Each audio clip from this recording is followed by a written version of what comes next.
opus. Coach's jacket holds racks from shows. I came back ferocious. I never left, I just fade to black and came back in focus. Back to back, I made 3 stacks, met 3 stacks and signed back some posters. Ain't that the dopest? Bring out the choir, sing like in Roche, escape past the bogus. Fake ass promoters, make cash the motive, make that the motto. I took it in stride, I made ways to ride, I made paths to follow.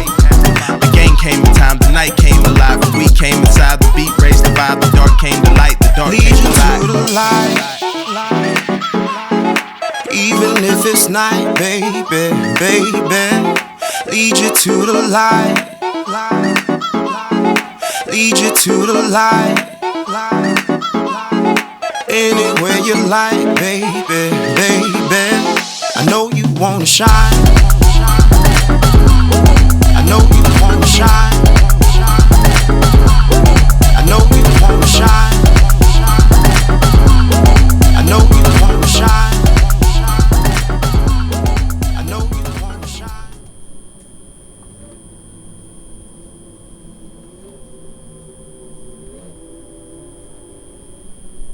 To reduce the number of people in contagious environment, reducing the occupancy by 50%.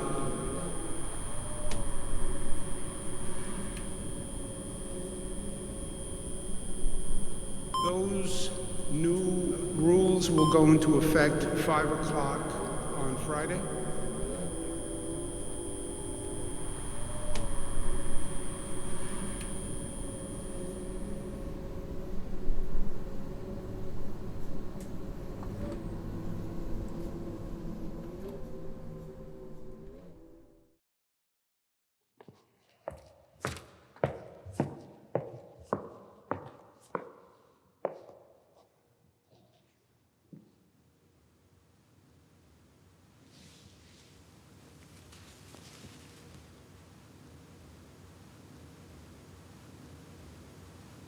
I now, like many people around the world, cover my face every time I leave the house. I have a homemade mask, and it attracts attention because most people I see have a typical white or blue standard mask. We all awkwardly look at each other, an affirmation of the heaviness of the moment. A mirror of ourselves existing in this reality, all scared of dying, of killing, of spreading something invisible to a stranger or loved one. I can now walk into a business or even a bank with a mask.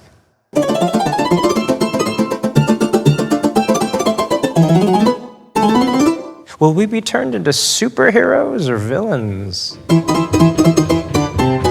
Sometimes all you need is the right costume to get into the part. I don't feel like either, though. I'm just surviving like everyone else around me. I step aside and let a woman pass. She carries a large pack of paper towels. We just nod. No words. I see you and you see me. I see you and you see me. I see you and you see me. We are equal.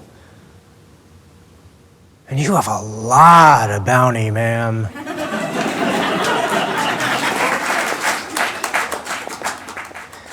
A mask can hide one's identity as much as it can scream out one's cause. From Batman to the Black Bloc.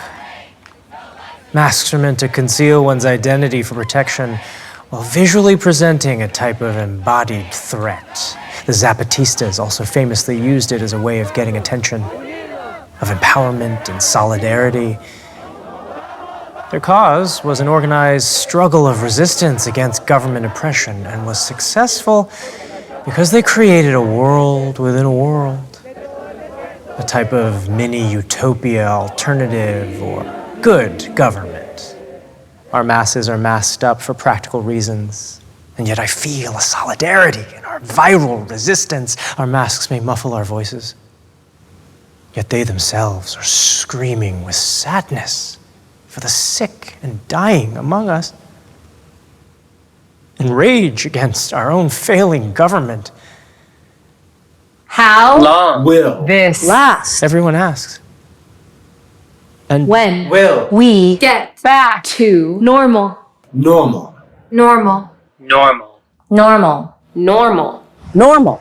Normal. Normal. Normal. Normal? There is no return to normal, I'm afraid. As I walk, masked among masked faces, I look at all of us, living out this mini dystopia within the larger dystopia playing out across the world. Our stores are boarded up. We're all mostly holed up in our homes, isolated, distanced, scared, and waiting. These small moments of human contact feel necessary to truly embody this moment.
My kid's 13 and a boy. Not the combination you're hoping for when you hear the word quarantine. 13-year-old boys, when they're inside, do nothing. Oh, you know what they do. And it's all day long. And I'm the one that's got to do the laundry. Why did God smite me like this? I mean, you go outside and there are people with no masks, masks under chins. And it is all I can do to keep from saying, what in the f***? Why are you trying to kill my f***ing kid? Who died and made you the exception, the piece of shit that the world revolves around you? You are different from everybody else. You think you're the exception to everything going on in our whole society. You are the plague. But I don't say that. Instead, I take my son to the cemetery to see the already dead people. I am comforted and feel safer around the already dead people. The undead ones, the ones with no masks, they're trying to kill us. So instead, I take him to the cemetery. He gets out his skateboard, he skates around. If we make it through the day without him knocking over a gravestone, I consider myself a decent mother. I tried a scooter once. I bought a scooter. Not a good idea. I looked like I was photoshopped onto the thing. I looked so silly. Oh, kids were like, look at that lady on her stupid scooter. Stupid lady. Oh, kids. My son hates me, which is how he shows me he loves me. But we get outside, we don't kill each other because we are surrounded by already dead people. This is the cemetery. The cemetery was perfect until they closed it down one day after this photograph was taken. The cemetery was f***ing perfect! Jason! Put on your mask! God it!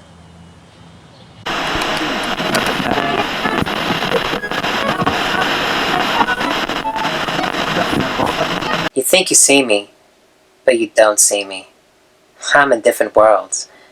In the world without Rona, I get ready to go to school, looking sharp, where I go and create experiences with my friends, the one that I could tell my future grandchildren about how great my senior year was. The prom, graduation, senior barbecue, dating. I create stories to tell my future adorable grandkids about who won prom king and queen, and who the smarty was who was valedictorian. And the world with Rona, prom, graduation, senior barbecue, dating are canceled. There's never gonna be a true high school ending. Going to a 6 or 12 school, my friends have been there since like before puberty. This is so dumb that senior year has to end like this. But I got a plan. Even with all the craziness going on outside, the virus hasn't hit the virtual world. I play World of Warcraft, a fantasy online game that allows people to play as different mythical races and classes, to raid dungeons and defeat monsters. So even though I can't meet up with my friends at school, we meet up in the game. It's become a hideout for us, where I get to hang out with Scotty and Amar and Z. Only they don't look like Scotty and Amar and Z. They look like Thor, super jacked. And we go there, and we didn't even try to defeat monsters. Sometimes we just sit there. Z got us to fish this one time, which was stupid, but also nice. Sometimes it's nice to not have to try to defeat monsters for a minute. To the families, teachers, and everyone else trying to help the class of 2020 feel better, we hear you. We appreciate what you're trying to do, but we're grieving premature memories that became final goodbyes. But nothing's gonna beat us. I go into my cyber world, and there my friends are. Our time in the game is the one thing that hasn't changed. The only place that doesn't have a stupid missing goodbye. So I guess I can tell my super successful, smart, charming, and good-looking grandkids that nothing was gonna beat us. We figured it out. We figured out how to beat the game. 3, 2, 1. La. La. So, yes, I had COVID, and so did my mom and my grandma, and I am so thankful that we got to beat it at home because a lot of people don't have that option. But before, during, and after contracting COVID, I am still a single fucking female living in Queens. Hello. So let me tell you something. Dating at the best of times is challenging. Dating during a quarantine is a whole other level of screw you very much. So I decided I was going to sign up for Hinge and Bumble and even Tinder. Because so many people are signing up more than ever before because, hey, lonely. I matched with this one guy that I met 10 years ago on Bell Boulevard. And we were talking and we're thinking about maybe even meeting up. He was at home in quarantine, barely any distractions. I'm at home looking for love in all the internet places. And we talk, we think, yeah, maybe we should meet. We'll take all the proper precautions, cover it up, cover everything, blah, blah, blah, yada, yada, yada. He stops responding. Ladies, being ghosted is terrible. Being ghosted in a quarantine, during a quarantine, it made my ego into like an ego salad sandwich. So then 3 weeks goes by. Okay, 3 weeks goes by and he starts texting me again like nothing ever happened. Like nothing is going on. Meanwhile, I'm back online. I'm talking to 3 or 4 guys because, hello, this... And there's one in particular who holds a lot of promise. He works at a hospital in Queens. Looks kind of good. So I confront Bell Boulevard about his 3-week hiatus, right? I'm like, what gives, dude? And he says, pandemic. That's his excuse. Pandemic. No! Do you know? To this day, he is still all up in my gram, commenting on my photos, leaving little suggestive emojis all over things.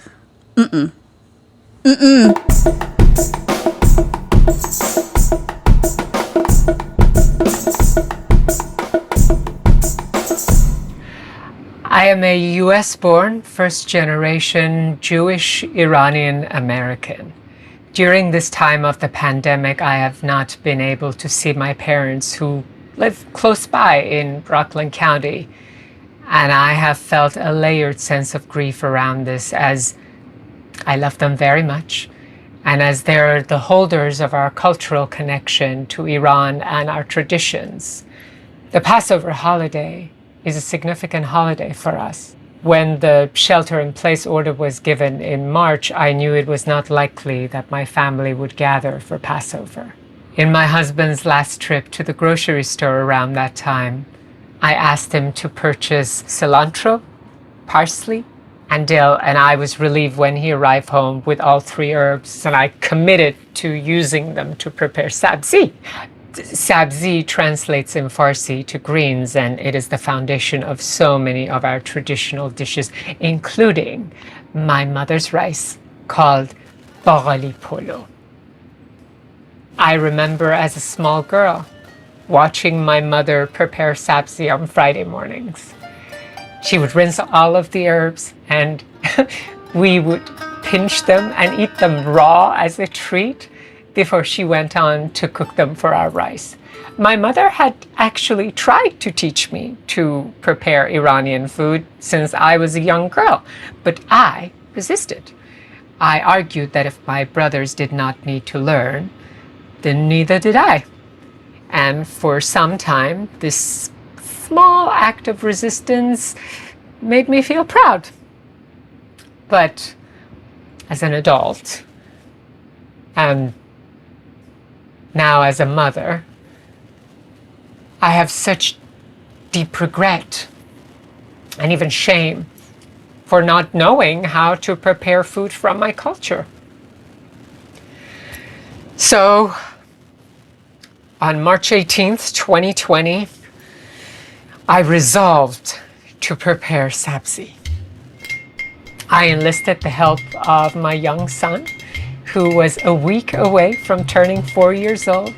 He stood next to me at the sink and watched me rinse all of the herbs. I taught him the names of each green in English and in Farsi. Cilantro, gishniz, parsley, jafari, dill, shivit. My son smelled and tasted the herbs with me and helped separate the leaves and the stems. I FaceTime with my mom along each step, watch her face, and listen to her voice guide me. Rinse the herbs, chop the herbs, only the green part of the green onion. Your chop must not just be good, it must be fine. Now heat the frying pan, add the oil, add the herbs, add the fenugreek, shambalive in Farsi, but not too much or it becomes bitter. No one wants their sabzi bitter. Now stir. Keep moving it around or the herbs will burn. The process took all day, and holding the herbs in my hands gave me such joy and sense of connection. I imagined my small self watching my mother prepare sabzi in my childhood home, and I imagined my mother as a young girl watching her mother do the same in Abadan, Iran. By the end of the day, I had prepared the sabzi, and tasting it brought tears to my eyes. It tasted like home.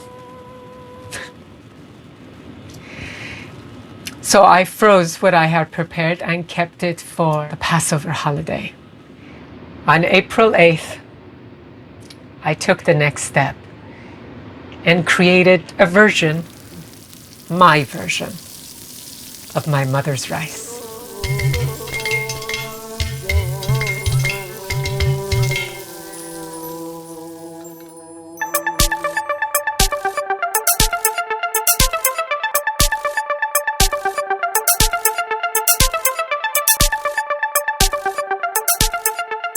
I am a camera with its shutter open. Quite passive, recording, not thinking. Someday all this will have to be developed, carefully printed, fixed. Christopher Isherwood wrote that 90 years ago in Berlin between 2 world wars. An outsider from England, He witnessed rising fascism in a social and political situation that had no certain outcome. I often think of my own camera as a historical record for people whose lives will not overlap with my own. And I look to Isherwood to think about my role in this time. Am I a camera with my shutter open, passively recording, not thinking? I mean, was he really? As an archivist, I feel my choices of who we record, when, what we record, make us active participants in shaping popular understanding, both now and especially in the future. But I also feel a certain remove. This footage of a Black Lives Matter march was shot from my fire escape. Literally above the fray, outside of it, like Isherwood was, observing life in Berlin from his boarding house window.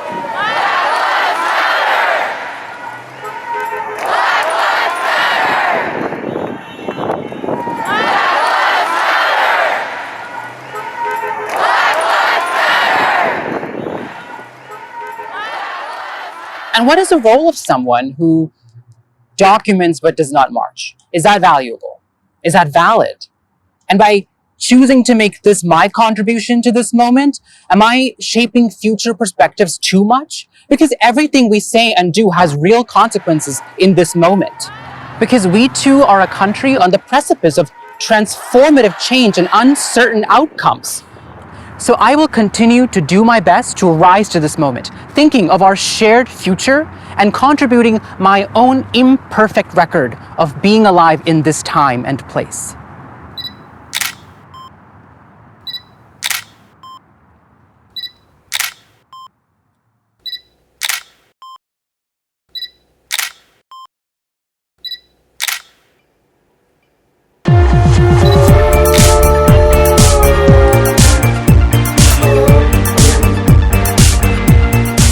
Okay, so I move on to the guy with promise who works in the Queen's Hospital during the height of quarantine. And even though he has got a chock-a-block full schedule, we managed to talk like all day, every day for almost like 2 months. So I decide I'm gonna go give him a care package of his favorite candy, which is Twizzlers and snow cones and some energy drinks.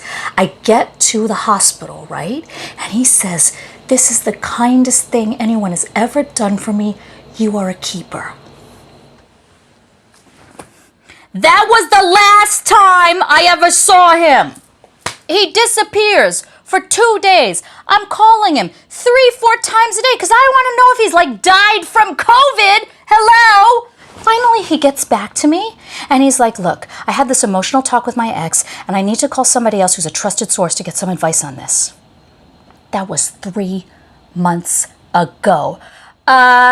Dick? What a dick! So after him, I get ghosted by 2 or 3 more guys in a row. And finally, I am like, no, I need to get out of the city because I'm going to go crazy. My head is going to explode, right? So my girlfriend invites me up to Albany because she's been seeing this guy that she met on Tinder and she wants to fix me up with one of his single friends. And I'm like, okay, why not? Because clearly my intuition is not working very well for me. So maybe she's got a better idea. Plus she sent me a photo. Pretty decent. Not bad. Decent. We'll see.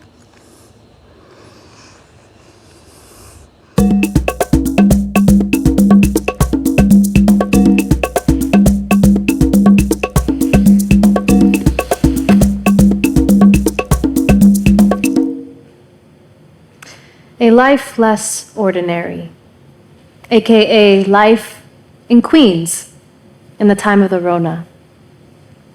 What is considered ordinary to a child of Flushing, Queens is Chung Fat, Great Wall, Patel Brothers, Sky Foods, J Mart, and countless other temples to the bounties of lands we had to leave behind so we could plant roots in this here county of Queens. New York City's homage to the divine feminine and all her glory, open to bustling public worship 7 days a week. What is considered ordinary to not just a child of Flushing, but a child of Elmhurst, Corona, Astoria, LIC, Woodside, Ridgewood, Richmond Hill, Ozone Park, Jamaica, Hollis, Far Rockaway, Cambria, and Jackson Heights. Any child raised within the four corners of Queens is the comfort of 160 languages wrapped into one continuous melody that beats in tune with the pulse of the city streets 24 hours a day, just like my favorite bodega. What is considered ordinary to any child of Queens, me, you, us, is Vernon, 30th, Steinway, Roosevelt, Junction, Queens Boulevard, Maine, Hillside, Sutphin, The Ave, Liberty, Lefferts, Linden, Farmers, Merritt, Myrtle, packed on that first gorgeous spring day. Few things come as close to universal glory than that. So what exactly isn't ordinary to a child of Queens? Let me tell you. It's not ordinary to walk down the third busiest intersection in all of New York, also known as Main Street and Roosevelt Avenue, at high noon, and see a line to enter Duane Reade. It's one of the only open businesses for blocks. Restaurants, which offer the culinary jewels of the East at the end of diners' forks, now hang in the balance, along with the livelihoods of owners, staff, and patrons alike. The produce garden of the world's diaspora is boarded and gated up as far as the eye can see. We once fed an entire city, and now we are the ones who are slowly starving. It's not ordinary to see Elmhurst, the hospital that birthed you, every day on the TV, and see it become where more people now gasp their final breath than when the towers fell.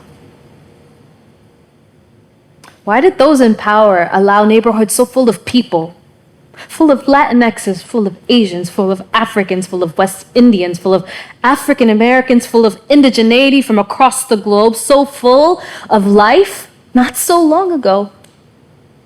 Why were they pushed to become withering shells of themselves? Oiga! Oiga! This is not ordinary. The only thing that comes close these days to feeling ordinary to a child of Queens is the care, born of bonds, built across languages, across cultures, across races, across genders. The care that comes with the knowledge that whatever we left behind, where we left it, doesn't matter now. What matters is that we here, in this space, in this time of the Rona. And if we're going to survive this present life, less ordinary, mutual aid has to be the name of our game. Each one, reach one. We may never go back to what was once known as ordinary. But as long as grace gives us another day to walk this earth and start again, we, the children of Queens, can create our new ordinary out of love. That's the only way.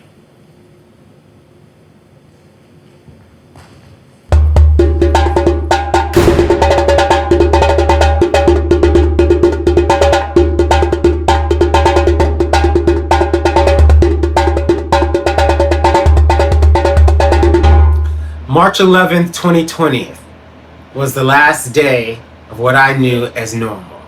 You know, prior to COVID-19, I was starting to get into a professional groove. I had this outpouring of inspired choreography that I was excited about. You know the dance is good when it, dances.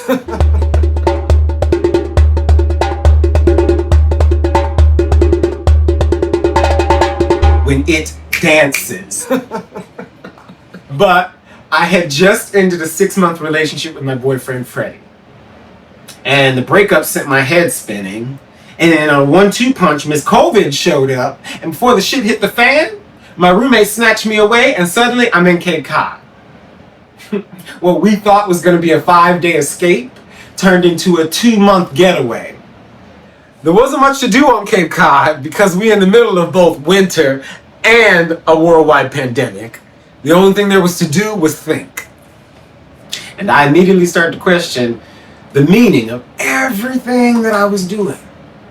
Who was I really? What activities brought me the most joy? Do I want to keep choreographing for nonprofits where I do important work? Or do I want to go commercial and finally make some money so I can form my own house on Cape Cod? Do I want to keep living in NYC? What can I learn from my relationship with Freddie? And how can that help me grow? COVID had stolen any chance at real resolution with Freddie. Or figuring out if I'd ever date again. Then walking around Cape Cod, it became clear that me and Kit Yang, a close friend who came with us, were some of the only non-white folks around. And I started re-reflecting on the assimilating that I did growing up and how that has affected my whole life. And there I was in this affluent lily white beach town with other creatives, slowly losing the creative motivation that I built up all these years. And no dance would come out. No dance.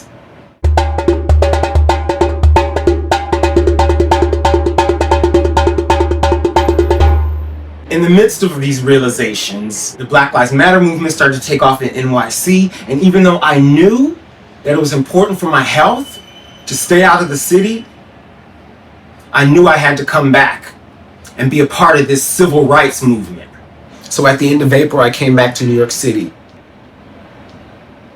But socially, it wasn't the same city that I left. It was like all of a sudden, everything that I'd known and worked for didn't make sense in this new world. You know, my past work made me angry. Because what did it have to do with a global pandemic or George Floyd or Breonna Taylor or Ahmaud Arbery?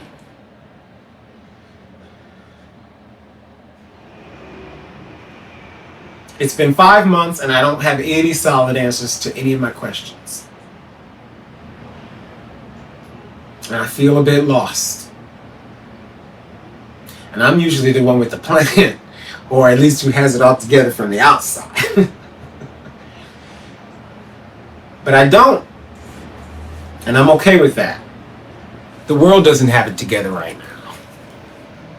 And in a weird way, it kind of makes me look forward to the plans, the passions, and the ideas that I will bring to fruition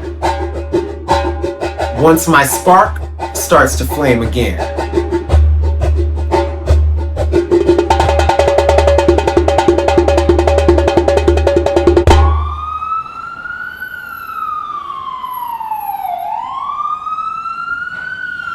When the lockdown began, I was a recovering agoraphobe.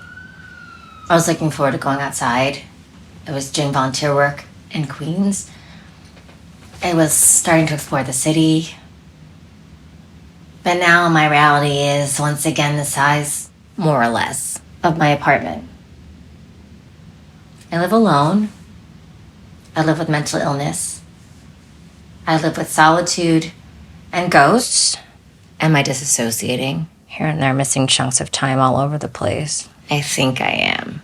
To be honest, this seems somewhat unreal. At night, I swim in the glittering, half-polluted rivers of Twitter. There is some strange wildlife there. In the morning, I wake from violent dreams. Occasionally, I venture outside and see feral cats. They stare at me from a distance. The sirens are loud. Because my apartment faces a courtyard and not the street, I can't see them, but I can hear them. I mean, all anyone hears in New York City these days are sirens and fireworks. Of course, before COVID, we also heard sirens and fireworks. Now, it's at all hours, and it's the only sound. No honking, yelling, car radios, children playing or trucks parking. Just sirens. When you first get acquainted with a city, you get acclimated to the noise. At first it's so loud it keeps you up, but then over time it becomes soft background noise, like a ceiling fan. The noise becomes a comfort, knowing so much is around you and so many are experiencing the same. You smile when someone leans out the window and yells at the person below, "Hey, shut the fuck up!" You live your life interacting with millions of people. The neighbors in the stairwell, the delivery folks, that one man who stands too close on the subway, children spilling out onto the street at 3 p.m., the girl who makes your morning cup of coffee, that one three-legged dog on your block, and his owners. The elderly woman you always see at the laundromat, your bodega guy, the homeless man at the corner, tourists trying to decipher a subway map, moms carrying impossibly large strollers up the stairs, children standing on subway benches looking out the window, your favorite bartender, the taco truck guy, strangers in the park, strangers on the way to work, strangers in the club, strangers on the subway platform. Millions of people and hundreds of light acquaintances. And you know deep down that this bustling metropolis is still there, just hidden away. But the only evidence is some chalk on the sidewalk, a smile from a stranger dancing 6 feet out of your way, a rainbow in a window, and the sirens. And you think to yourself, you think with tremendous guilt,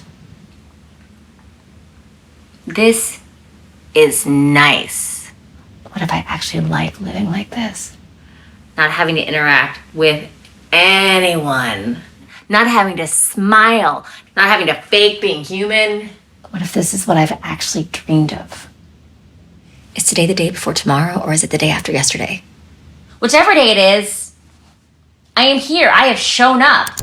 If you are taking attendance, and if anyone is taking attendance, I am present. I am present. I am here. I am present. I have shown up. I am present. And it is okay and enough just to be present right now. Even if I'm only talking to myself.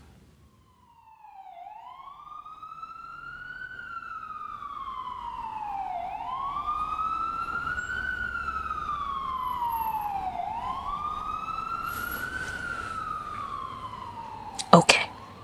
Fast forward to Albany, all right? I'm at my friend's house. We're waiting for the guys to come over for a barbecue. And suddenly my date shows up and he looks nothing like he did in the picture she showed me, except in a good way. It was kind of like they took his picture and they put it in that scene from Captain America. Remember when he goes from skinny to steroids and he was like, whoa! It's like he was built. So we start talking, right? We're having the normal kind of getting to know you conversation, blah, blah, blah. How are you? And I say something innocent like, I like Big Ziti. And he says 4 words that are a deal breaker. I don't do carbs. I'm sorry. I know that is a very trendy diet right now, but I cannot get behind that. Plus, he's an ex-Marine, so all he cares about is going to the gym all the time. Meanwhile, I have been in quarantine for 3 months doing nothing but eating Oreos and wearing a hoodie and sweatpants all day long. So it's basically like the more we talk, the less we have in common. I don't know. Maybe it was because I was nervous, or I didn't want to add another check to my loss column, or maybe because I didn't eat anything all day. But I have 1 too many beers. Maybe 2, maybe 3. But the night's going on and he actually starts warming up to me. It's cold outside and I gratefully accept his button-down shirt. Very nice. My friend lights a fire. Everything's going good, except that I'm seeing 2 of everybody because I'm a little, Well, I don't know what happened next.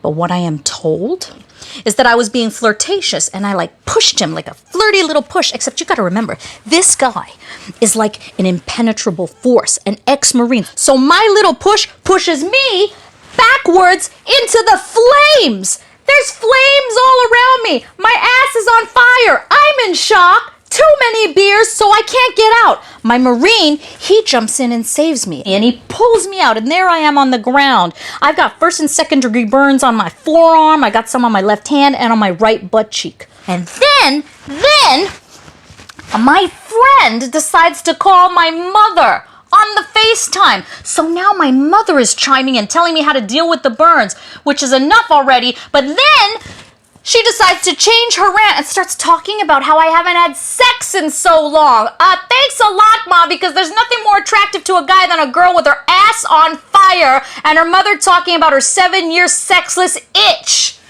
Come on. So yes, the Marine ghosted me. But I don't care. I don't care because he did not leave me on the fire to burn.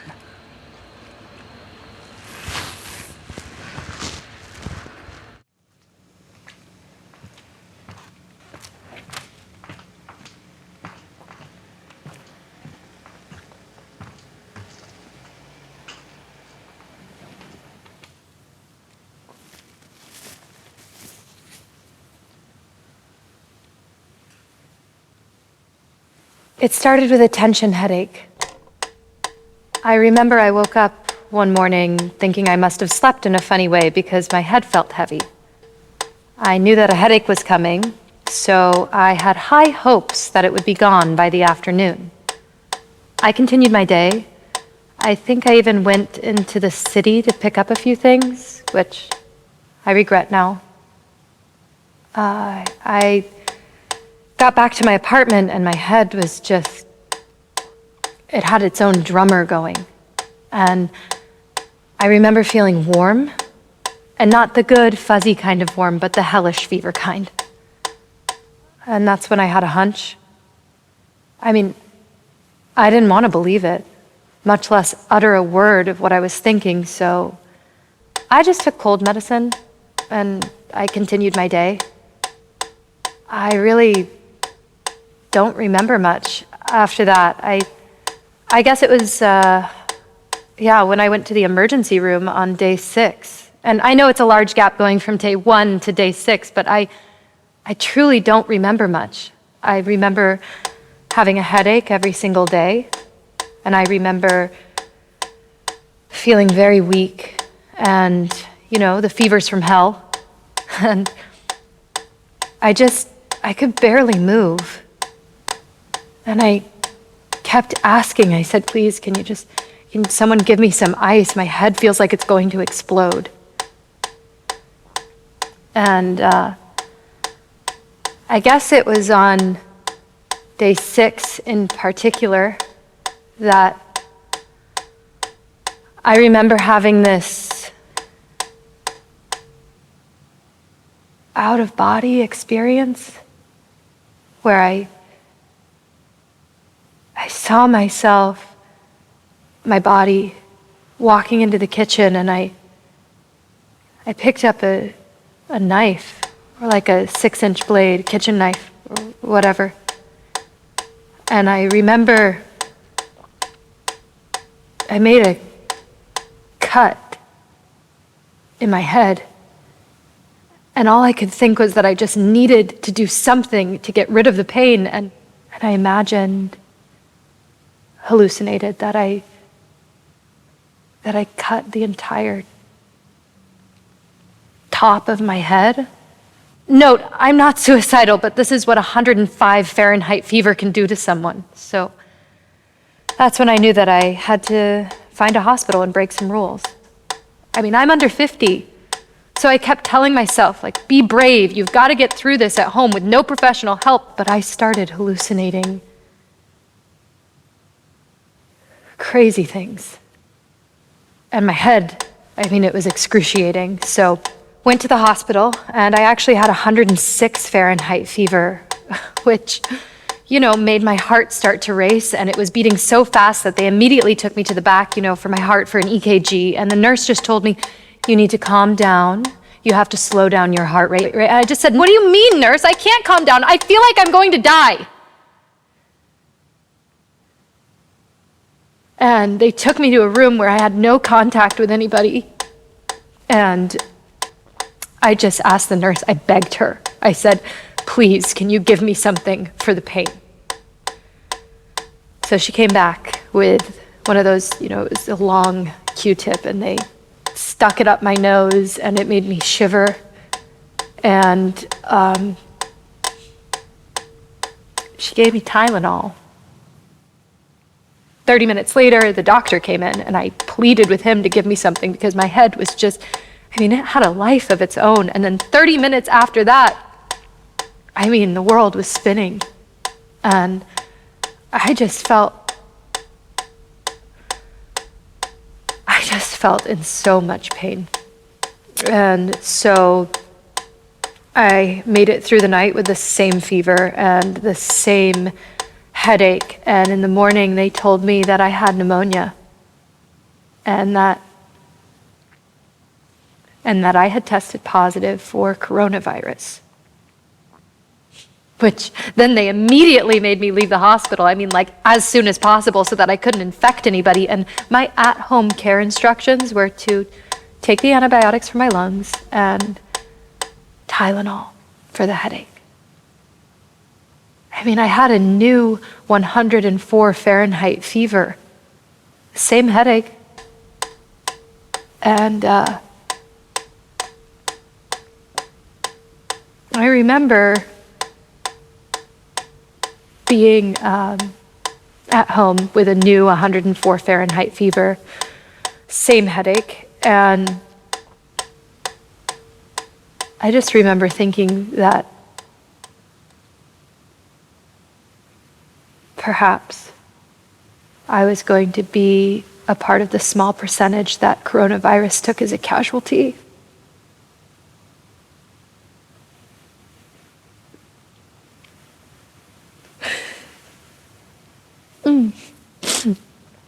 So I texted my best friend and I told her that I loved her. And I told my boyfriend how amazing that he'd been. And I closed my eyes, ready not to wake up in the morning.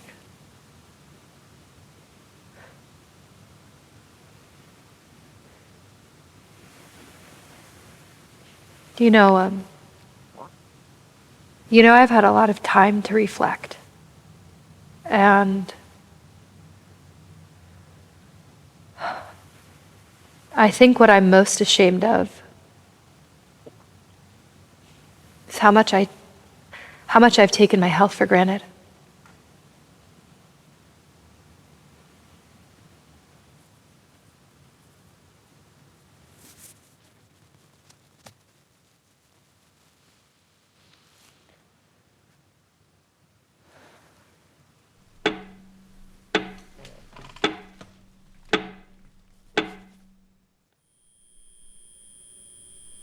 Today is day 156. It was a mistake to see what we had to do here in New York. The testing, the hospital system, the contact tracing, the close down, the phased reopening, and pay no attention to it.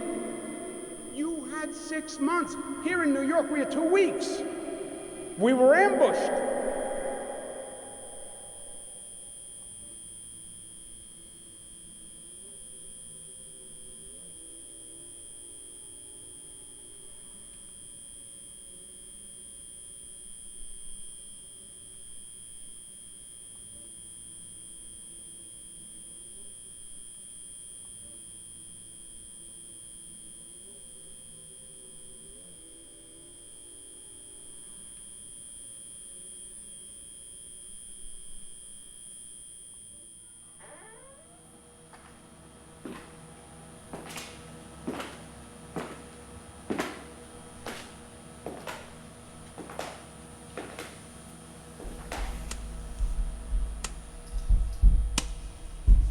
We were in the middle of a moment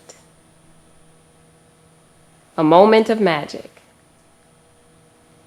healing, laughter, and community, a moment of joy, blackness, richness, heritage. A rare moment when black bodies weren't ornaments on white stories, but statues of our own narrative. Our narrative. Our uniqueness, our hips, our tears, our secrets, our fears, our love, our pain, our truth, no shame. Baby, it was fire. Yeah, maybe too good to be true. But something was around the corner, and none of us knew. Well, some of us knew, but withheld it from the rest. See, this president, you know what? Let me save my black breath. Now, here we are, frozen in time. Most folks stuck at home, not earning a dime. I mean, is this real? I ask myself every day. And then I pray and pray that it all just goes away, but 5 months later and the bitch is still here. And freedom as we knew it remains unclear. Why? Why? I ask God, what are we to learn? The privileged are still safe while the poor folks burn. Chocolate men and women still hunted in the streets while Black Lives Matter rings out on repeat, even in a pandemic. Black bodies can't rest. With your knees on our necks and your hate on our chests.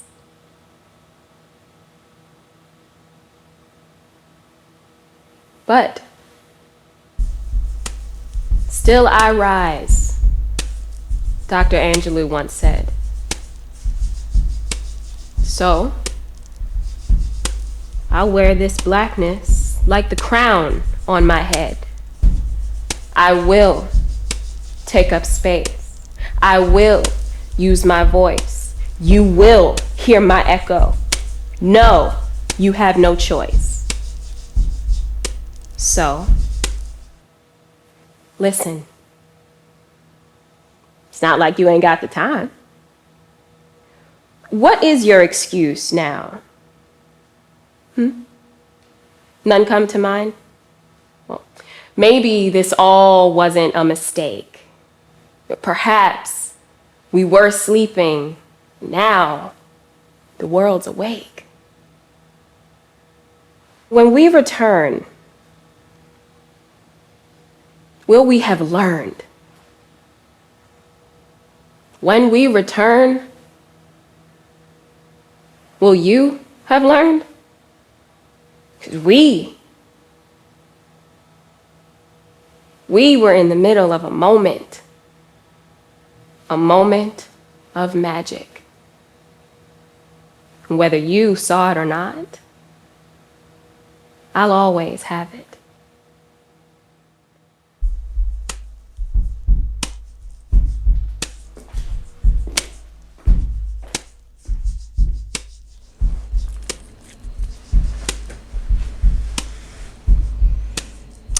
So I've decided to give up dating.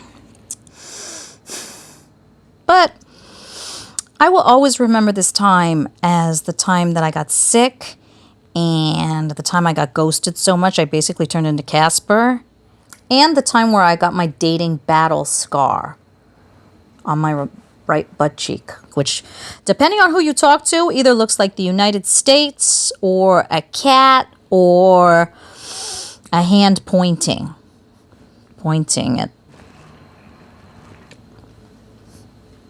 nowhere good.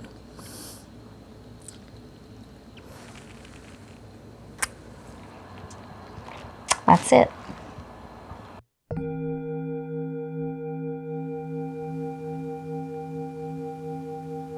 These small moments of human contact feel necessary to truly embody this moment. Our eyes tell me we all care and that we're here. And they reveal a sense of relief that we're not in this alone.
Sometimes I find myself reeling, listening and rolling in a plastic sea.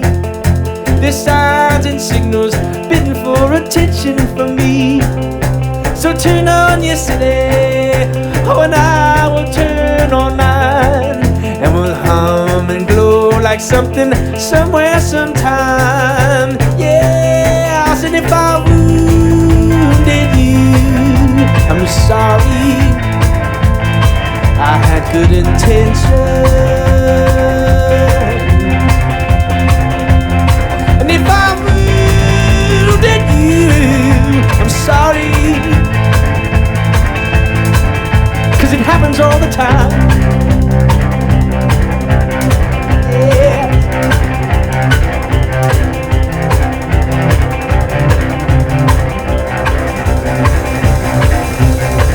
You remind me of a reason. How about so many years ago? To send words through eyes, build highways from coast to coast. But those words fell short, and the roads have worn with time. On our way to something, somewhere, sometime.